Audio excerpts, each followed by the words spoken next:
প্রিয় বন্ধুরা, double S egg চ্যানেলে আপনাদেরকে স্বাগতম। আজকে মুরগির বয়স 6 দিন। আমরা 6 দিনে মুরগিকে রানীক্ষেত টিকার প্রথম ডোজটা দিয়েছি। এটা হলো রানীক্ষেত টিকা। এটা হলো 1 পিস, 100 পিসের জন্য একটা। আমাদের এখানে 700 পিস মুরগি রয়েছে, সেজন্য এরকম 60টি টিকা 7 লিটার পানির সাথে মিশ্রণ করে মুরগিদেরকে পানির পাত্রে দিয়ে দিয়েছি। আপনি বলতে পারেন যে সকল মুরগি কি টিকা পানি পান করবে?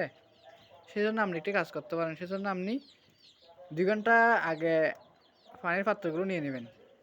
তো 2 ঘন্টা পর মুরগিকে টিকার পানিগুলো দিবেন, যাতে মুরগির তৃষ্ণা পায়, ফলে সকল মুরগি টিকার পানি পান করে। আর একটা কথা, অনেকে বলে টিকা চোখে দিতে।